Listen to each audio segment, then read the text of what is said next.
Is it possible that we can become magnets for miracles? Hi, my name is Susan. We have one man's journey from dark to light. And his most darkest time, he actually transformed into a huge beacon of light that created a base that is now today helping many people in his community. And it went beyond and attracted a team of people who also has the same interest and skills and abilities to invest into the community's well-being. And here we are with the CEO and founder of Etereo Sense and Wellness, Joshua Medieros. How are you? Good. Thank you for having me. And this is the team here, Tim and Mandy. Welcome. So I'm more curious as to, I want to start with the journey of the whole unexplainable psychic manifestations. Can you take us to that point in your life?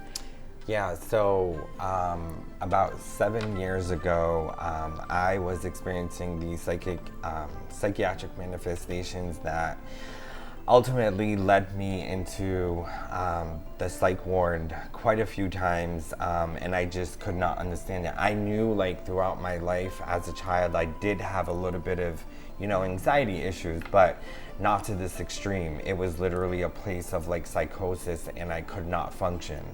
And I had no idea what was going on with me. I know that I just kept going to the doctors, and I was being told that, my blood platelets were low, and that I just needed to eat more fruit and exercise, but I knew it was deeper than that. Being intuitive and an empath, I knew there was something much deeper going on. And so in my desperateness to find the truth of what was happening, I just continued to cry out for help, basically, to my higher power, and whom I choose to call God.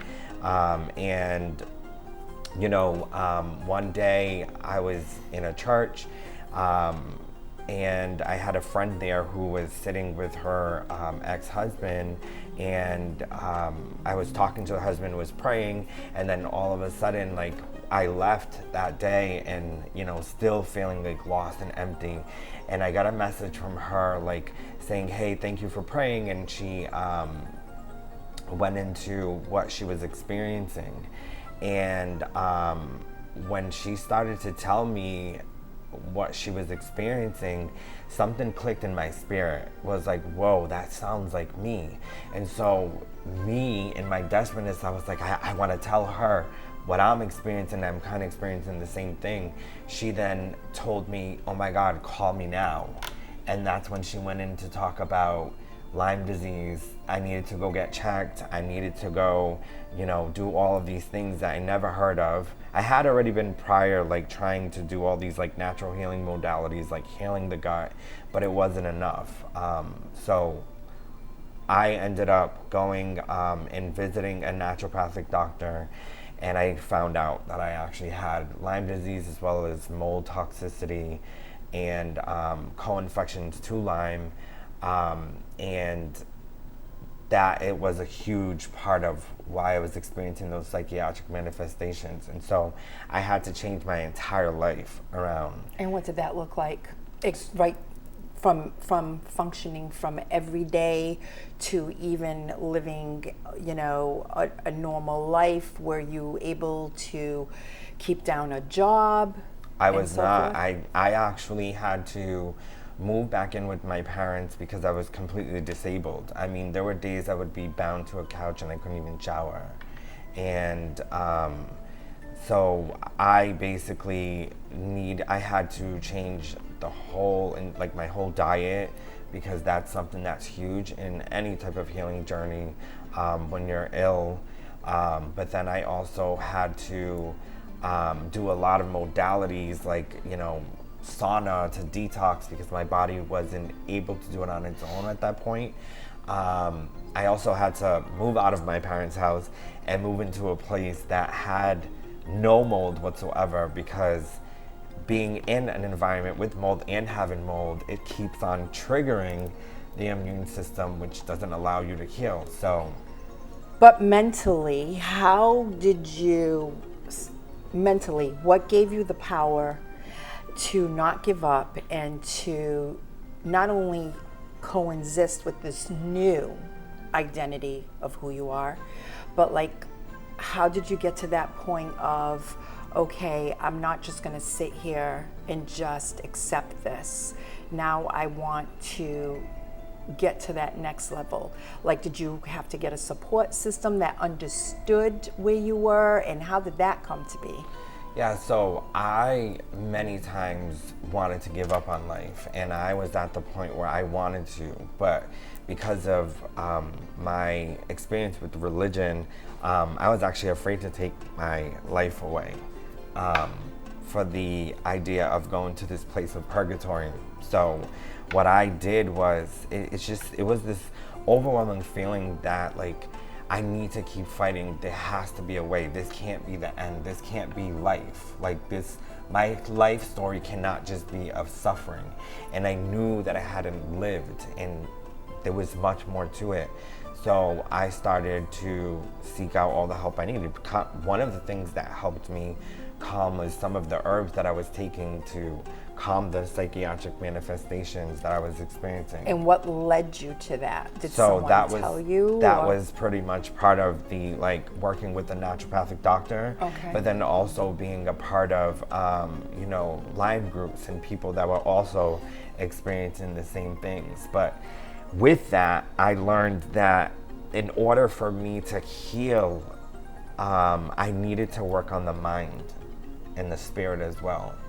It couldn't just be me just trying to put things in my body and thinking that everything was going to be okay because, right, like a Band-Aid, because there was still unresolved trauma. And so another thing I did was therapy, in which I'm still doing until, today.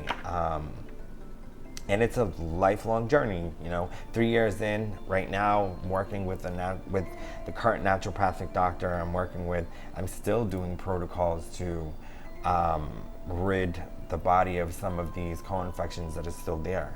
So it's an ongoing process, and I'm gonna continue to do it. So how was it when you were transforming out of the knowing it to be one way, like being in that place of, okay, I know what I have now, but the side effects just kept on changing and changing? Did it even mess a little bit with your mindset? Because it's like different symptoms would come. Oh yeah, it was. So you really didn't have your finger on it being one way. It constantly kept on changing.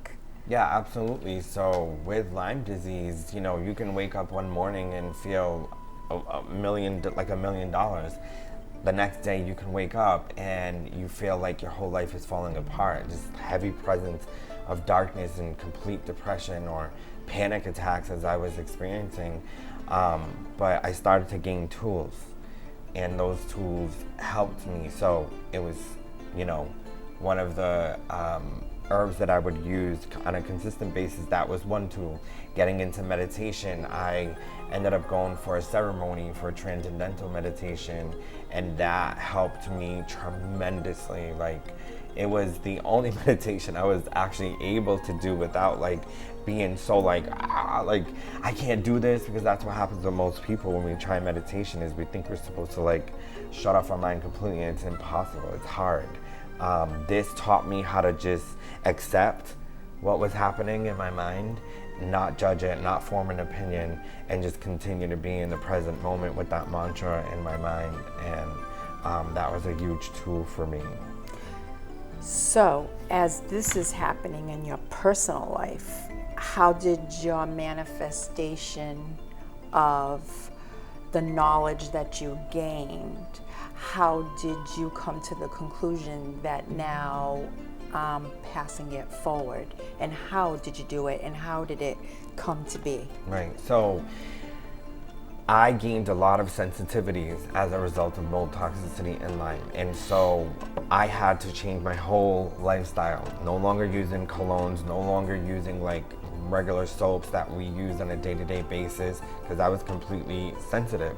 My body would react tremendously. And so I had to learn and dig deep. And so the truths just started coming to me. And then when I started to experience what I was being taught, what I was learning, that's when I knew it was truth, right? So, for instance, my skin, when I started using like goat milk soap or cast iron soap rather than using the regular soaps that we see out in the stores today, my skin wasn't reacting anymore. What would happen is, like, when I would be if I was to be introduced to a chemical, I would get like these like bugs crawling out of my skin feeling, and it was horrible. And so when I changed and got rid of all of those chemicals and all of that, like just started subsiding. And so from that, I knew, okay, people need to know about this, because this is something that a lot of us don't know, and that, a lot of people are using all of these chemical-based products right now too, and some of them may even have Lyme and not even understand what they're going through. And, changing to this type of lifestyle could change their lives as well, right? I am not the only one in the world going through it. I mean, I dealt with it on a daily basis, on Lyme forums and groups, seeing thousands of people desperate and just like going insane. And so I started helping a lot of people, just from letting them know my experience, the knowledge that I had. And I was living in New York City at this time. I started to make so being a lover of scents, I was the type of person, I was at Macy's every month buying a new cologne. I had to have the best cologne that there was, but I could no longer do that, again, because of the sensitivity. So I started making my own sprays, and using essential oils as my, scents, because that also was another thing that helped me with all of the brain stuff that was going on. And one day I was washing dishes in my apartment in New York City, and I just had this overwhelming voice in my head, in me, came over me, was like, why don't you show other people this? And almost like a business aspect. And I'm like, I don't know anything about business. I have family members that have business, but I don't know business. I don't know how it happened, but within 3 weeks, I was already building products, and I was driving from New York City down to Fall River every weekend, and I started at my aunt's salon, started educating people, and now I'm here. So what is the meaning of the name of your center? What is the meaning? Why did you name it that? So Etereo sense, when I was looking for a name, I wanted it to be connected to spirituality. And being Portuguese, I wanted to bring my culture into it. So Etereo, which is ethereal in English, just kind of means heavenly, out of this world. And yeah, it started off as Etereo Sense, and now we are Etereo Sense and Wellness, because when I went into this whole healing journey, I envisioned having a wellness center eventually. And but again, it started at Etereo Sense, because it was just me offering chemicals to help people live less toxic. And now we're wellness, because now we want to offer people all spectrum of healing, so mind, body, and spirit. So how did Tim and Mandy come into the picture? So Tim and Mandy, so started off with Mandy. Mandy I had met at a fair that we had started, which was called Divine Wellness and Psychic Craft Fair in New Bedford at Sisters of Solace Holistic Healing Center. I was immediately drawn to Mandy and her energy. She just seemed like a very outgoing and bright person. And I remember seeing a picture of her outside, hovering over her Reiki table, and something was just this girl has so much light. I love that about her. And so when I started to think about, okay, what do I want my wellness center to look like? I wanted a Reiki practitioner and I wanted a massage therapist, and Mandy just kept coming to my mind. And so I contacted Mandy and I was like, you know, this is my vision. This is what I want to do, and I'd love to have you on board. And I don't want to speak for her story. Exactly. About, you know, how it happened for her. But with Tim, I had been looking for a massage therapist. I knew I just didn't want to just hire anybody. My vision was to bring in a massage therapist that also worked with energy and was, you know, intuitive and an empath. And, you know, I prayed for that to happen. I interviewed many people. When I interviewed Tim, it was an immediate connection. And I felt that Tim was very knowledgeable. And even when, you know, part of the interview process was for him to massage. And when he began to massage me, like 10 minutes in, I'm like, this kid's in school, like, he's amazing. Like, so I heard something in my spirit, him. I literally heard him. And so I knew right there and then it was him. So Mandy, tell us more about your twist, because you do have a little bit of a twist with your hiking, meditation, and that whole grounding. What is that like for those who've never experienced it? Yeah, it's just sort of a combination of going and just being one with nature and kind of also infiltrating Reiki into that.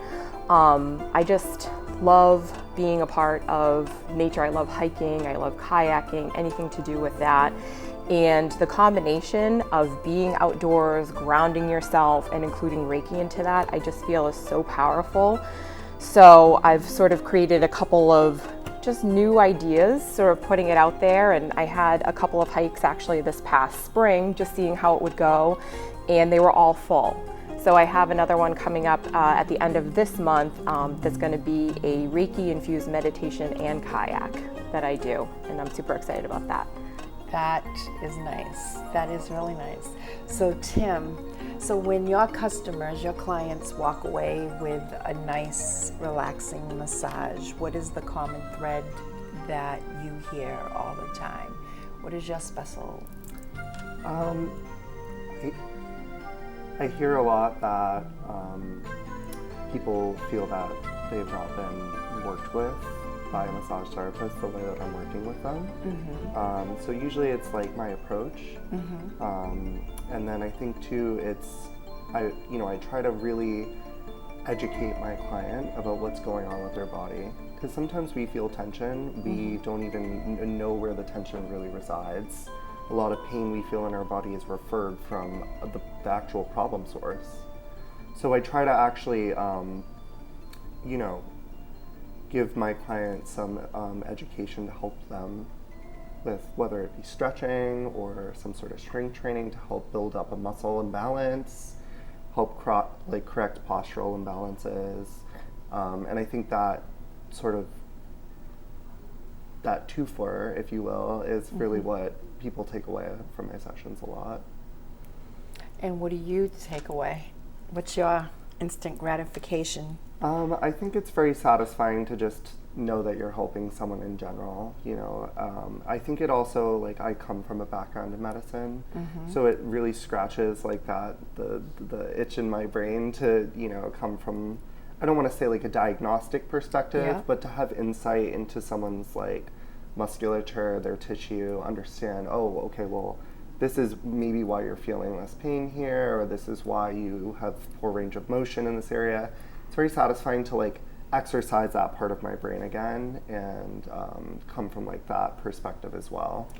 So I know that you also add Reiki into your massage sessions. How is that different than just a regular massage, would you say, in your opinion? So one thing that I really like about the combination of the two therapies is that, and I've noticed this, if you have a lot of, if you've already gotten to the point where you have physical tensions manifesting in your body, it's very hard to fully relax and let go during Reiki, which I think is really important. During Reiki, you really want to be receptive to the energy, but it's very hard to do that if you're holding on to pain or tension in your body. So a big reason I wanted to do the combination of the two therapies was so that you start with that physical relaxation. We're helping the body physically relax with massage, and then we're finishing out with Reiki. And I feel like it can really allow people to get to like a deeper level of relaxation and just really allow, because so much of Reiki is, yes, of course, facilitated by the practitioner, but it's accepted by the client. So if we can help people really fully relax physically, then they can accept Reiki even better and allow it to really impact them. And what are the different massages that you have? So right now, I of course offer like a Swedish massage, which is more of like a full body relaxation experience. And then I offer deep tissue, which is going to have more of like that pinpoint pressure where you're really like working out knots in the muscles. I also offer some cupping services. I have a lot of ideas for how I want to expand. I'm looking towards like assisted stretching. I want to try incorporating muscle scraping, which sounds really barbaric, but it's not. Give us a little insight on that. Yeah, muscle scraping is something you actually see a lot with physical therapists, which is definitely like, I really like the approach of like physical therapy. It's something that definitely inspires my massage practice. But muscle scraping, it is performed with this like metal, when I say blade, it's not a sharp blade, but it is like a not a dull metal object that you're using to actually scrape the muscles down. What's really unique about how it works is it really like scrapes out the knots in your body. And it's I actually had this performed on me not too long ago, and it's not painful at all. It's actually, it feels great. So what's the benefits of it? So the biggest thing with like deep tissue work is finding a way to work out knots, or they're called muscle adhesions, without actually hurting the client. Anytime we're working on a knot, we don't want to make the client recoil or tense up, because you can't let go of a knot if you're constantly tensing up and reacting to pain. So what's really cool about the muscle scraping is it has a unique interaction with the myofascial network encasing the muscles, and it is just a very effective way to release those knots without eliciting much of a pain response at all. And it typically works a lot faster even than just like a standard deep tissue massage, which is why physical therapists are using it all the time. It's very efficient and it works wonders for the muscle. Is this something new, or has this been an ongoing long practice? That's a great question, and I'm not entirely sure. I will say it's come to the mainstream, but it probably, like a lot of things, for instance, like cupping, has been done for so long. But it has really come to the mainstream, or I should say maybe to the Western world, more recently. So muscle scraping, I'm not entirely sure. I don't want to speak on that, but it's definitely hit the mainstream more recently, I'd say within the past few years. And cupping, and how long is that for, and what is that all about? Cupping is so cool because cupping is like these little plastic cups that you use, they essentially create a vacuum seal on the skin and the underlying soft tissues. So what's unique about cupping is with massage, we're always applying like a compressive stroke that will elongate the muscles by pressing them in to the body. Cupping does the exact opposite. So the vacuum pulls up on the soft tissue. So you're getting the skin, you're getting a lot of that myofascial network, and then oftentimes with deeper cupping, you're pulling the muscle into the cup. Oh, wow. It's another one of those things that looks really weird, but it has a huge benefit of, first of all, isolating the myofascial sheath, which is usually a very big culprit with muscular tension and muscular problems. And then it also is very good at just getting a lot of blood to that area. So you'll see a lot people who get static cupping done, when you release the cup, you have like this huge red circle on you. And it does go away. It does go away. Sometimes it takes a few days. It's usually pretty well tolerated though, surprisingly. So it looks very like, again, one of those things that looks a lot worse than it actually feels. It usually feels very nice. It usually doesn't hurt. I mean, if you press on it, sometimes it's a little tender. But that is actually, it's sort of like a little bit of like almost like a therapeutic bruising, if you will. So we're bringing a lot of blood to the surface of the skin. It's going through all of the muscles there, and it's really helping facilitate healing of that muscle. Nice, nice. And Swedish is just... So Swedish is, you know, I think so much of the time people get afraid with deeper tissue work that it's going to elicit a pain response, you know, or that it will be uncomfortable the whole time. Swedish is very, so the biggest differences between Swedish and deep tissue is that Swedish is more typically a full body experience, and that it uses broader strokes throughout the massage. So it's less focused work, more, general compressive work. And it has particular benefits on like the circulatory system and the lymphatic system. So it's a great like maintenance massage. It's going to keep the body nice and limber without making you sore the next day. And it's going to have a lot of like general well-being benefits as well. That's awesome.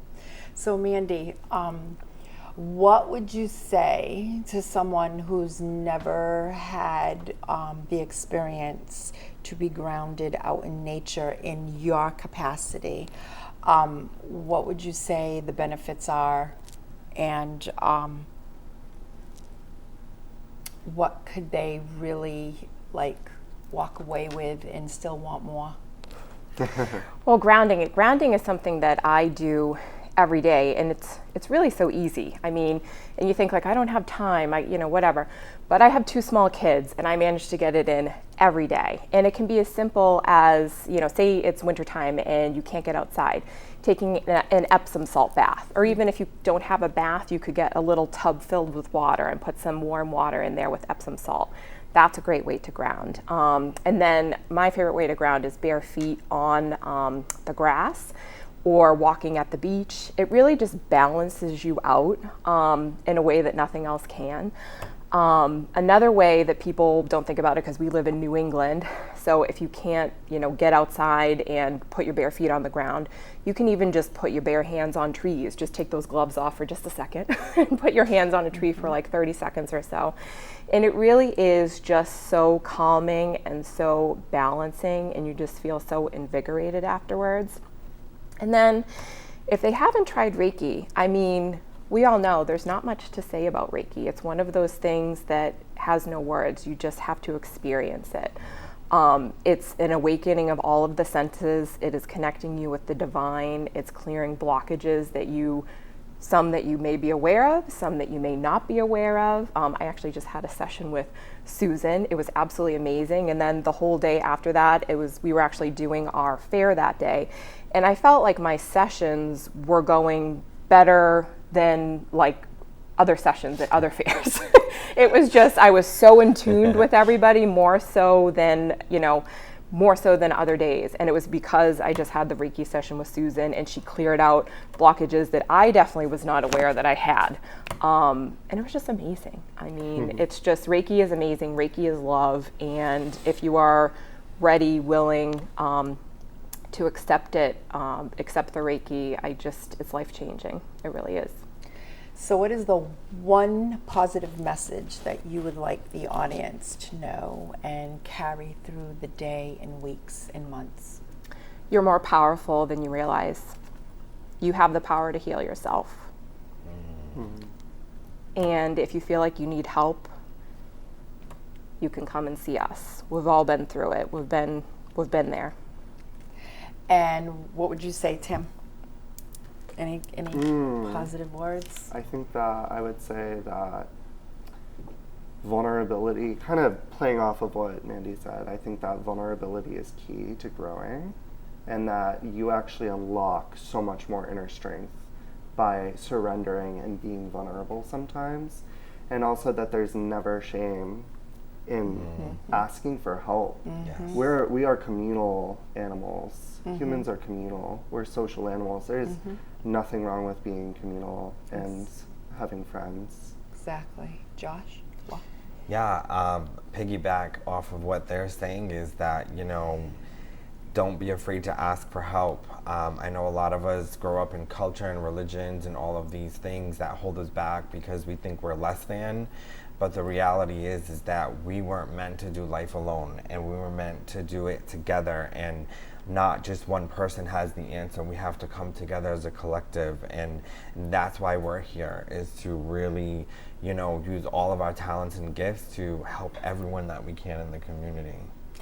and where can we go and find the safe haven that's been created by you?